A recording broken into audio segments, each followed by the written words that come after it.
And we're back. Community radio show on WLEE News Talk 990. Here with Bakari Sirraj and my friend here, Muhammad Hadi.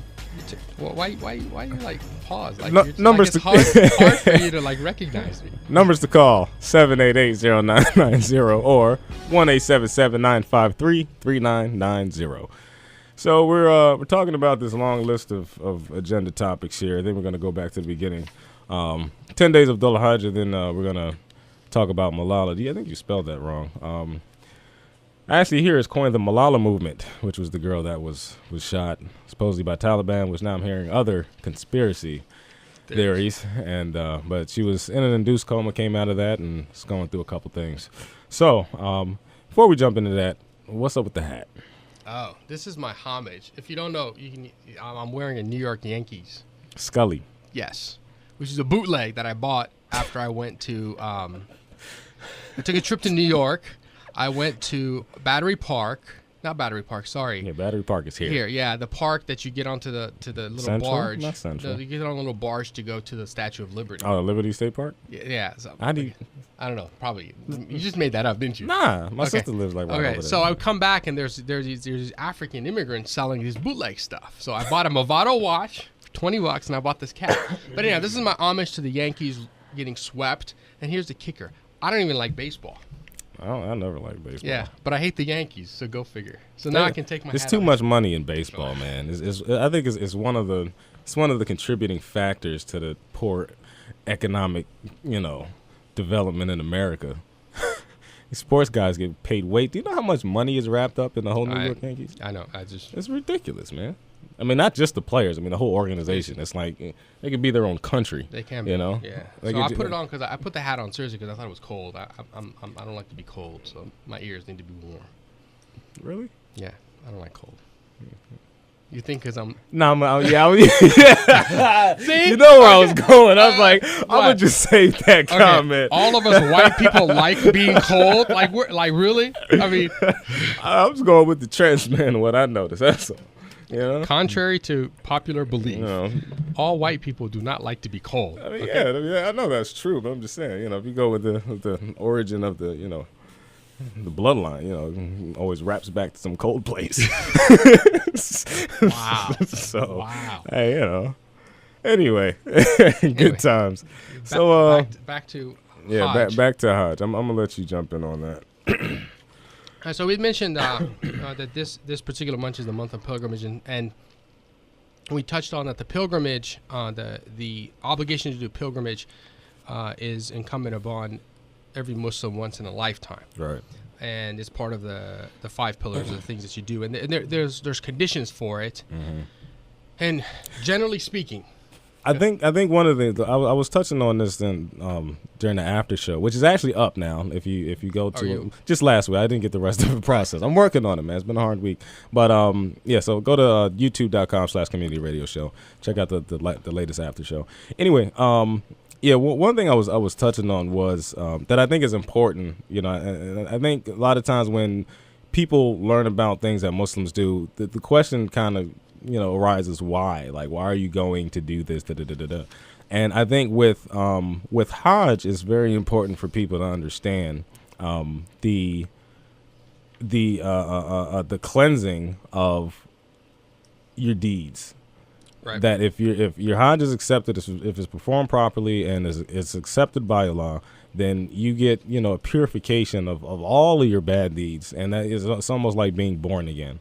And for a lot of people to be able to have that opportunity, I mean, it's immense, But I touched on, I think nowadays I'm saying that a lot of people, maybe just because I know more folks, things like that, but it seems like more younger people are starting to go. I know when I was smaller, it always seemed like, folks like my dad's age, the 40s, right. 50s, that was kind of the Hajj age.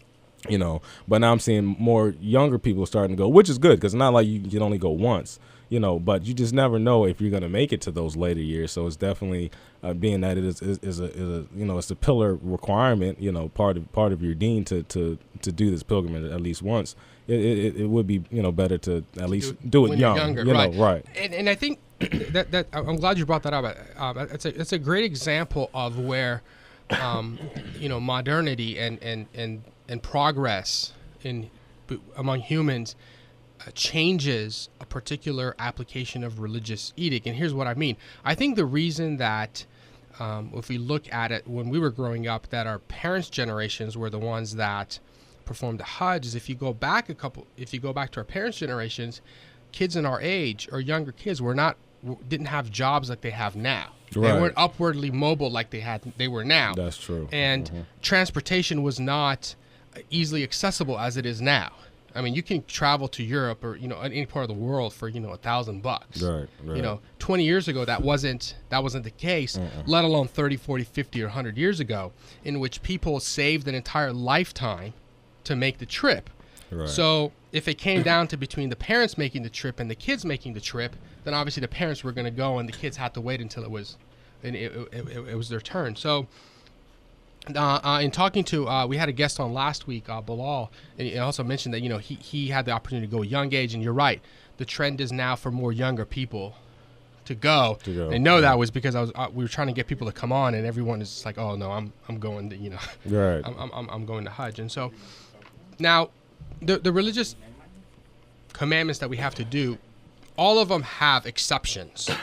Right. There's always, it's not an absolute. For example, the Hajj, if you're sick or if you can't afford it or anything like that, it's not supposed to be a hardship. Just like we talk about in Ramadan, if you're elderly, if you're sick, pregnant, there's all these different ways of, I don't want to say not performing, but exceptions that are given to you. And Hajj is no different. But why don't we have a call? Why don't we take the call? Yeah, let's do that. Teresa on line 1. Teresa, welcome to the Community Radio Show. Hi. I've heard your show promoted. This is just the first time I've actually been here at the radio, and so I have been interested in wanting to listen to it. Okay. Thanks for listening and calling. Yeah. You're welcome. I know you got a little agenda there. Oh, no. But, the agenda is all yours. The agenda's you can whatever now. you want. I'm really curious. I like the different cultures and things, and I admit I don't have a real much of an understanding on Muslims and Islam and all that, but something that I've been curious about, and perhaps you can maybe talk about it some, is how the traditional roles of women, and really throughout history in any culture, women always seem to be subordinate to men. But I wonder if you could maybe talk a little bit about there's an impression that people have of Muslim women having to be very subordinate, as in the case with Malala. She's kind of, to me, what American women were doing in the early part of the 20th century in America. Women's suffrage, and she's speaking up. So perhaps maybe you can give me a little bit of a better understanding or explain how it is that women, they have to wear what appears to be much more, I don't want to say oppressive, but restrictive clothing. I'll say, yeah, okay. But also, why is it that they cannot, in certain countries, they can't drive? They're not allowed to be seen with. I mean, I know, and I think I can sort of maybe see the religious, but as far as human beings, why are they so limited in opportunities in life? I think you know what I'm saying. Right. Yeah, so let me ask you a question. Are you just because there's an important distinction here? Are you asking about, from a religious perspective, what the religion says about the role of women, or are you talking about the cultural manifestations in different countries that happen to be Muslim of how women are treated?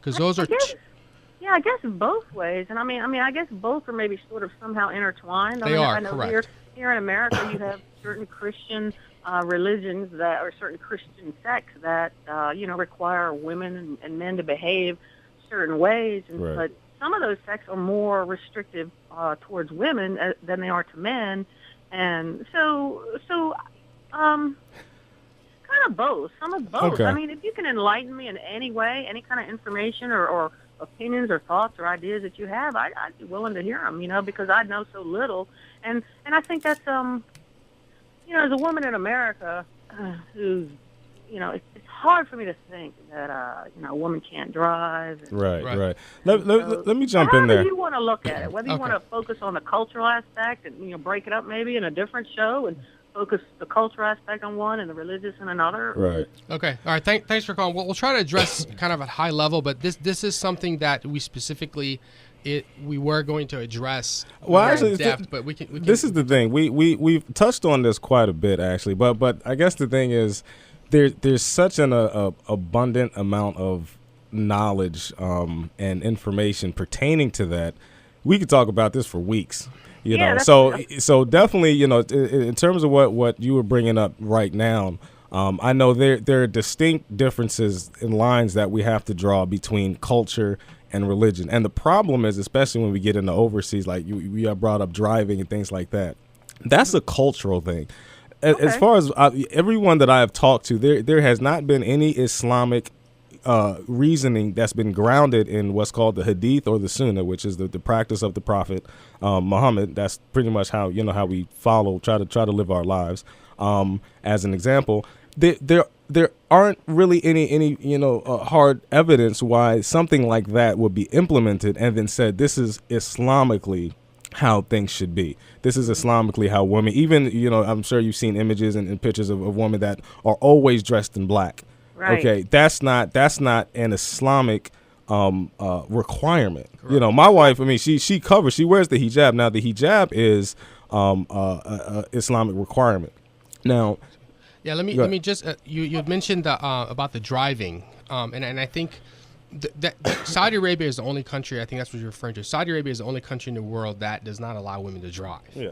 Right. Now that's not now. From their perspective, and they're wrong, and it's not just me saying that, legitimate scholars have said that they're wrong, is that it's their interpretation, but it's their interpretation through the lens of their own culture, if that makes sense, you see, of not allowing women to drive. Right. But if we want to take, use that as an analogy of what was the means of transportation at the time of the Prophet, it was camels, and his wife rode camels, his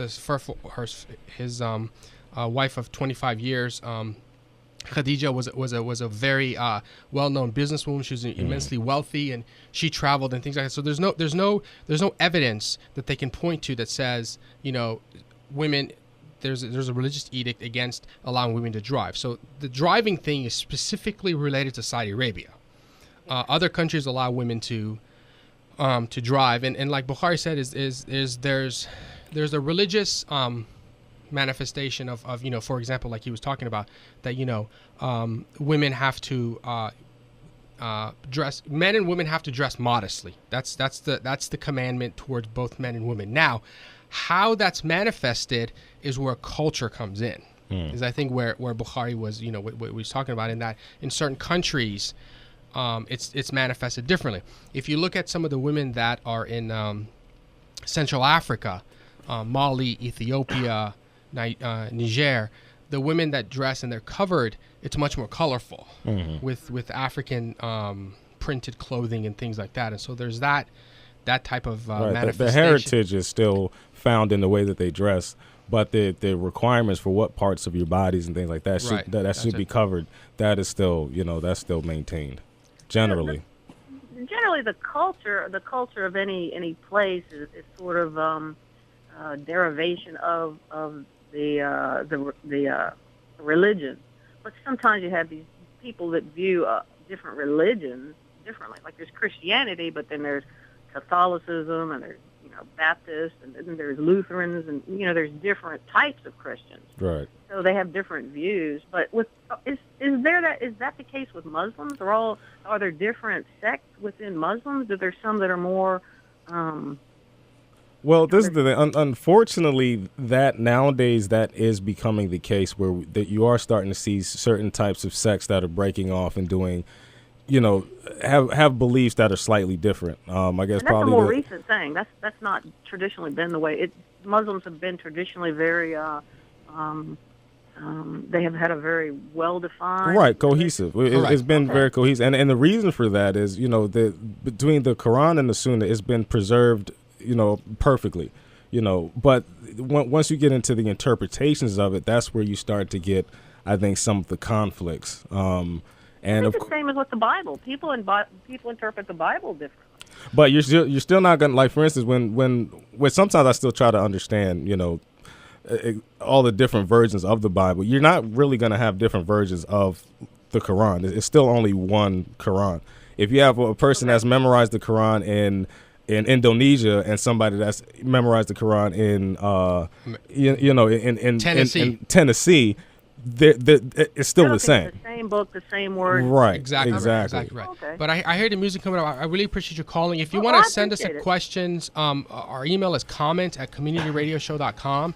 And I can send you more information. And also, we do try to keep an archive. I'm still working on keeping everything up to date. But you can go on YouTube, just youtube.com/community radio show. And we have our entire video recordings online. So if you want to go back and look at the past shows and derive some questions from those and maybe some answers from those, definitely feel free. Well, I appreciate your time. Oh, thanks. Thanks a lot for calling. Thanks Thank for listening. you. So you're listening to the Community Radio Show on WLEE News Talk 990, number 788-0990. We'll come back and continue the conversation on the other side of the break.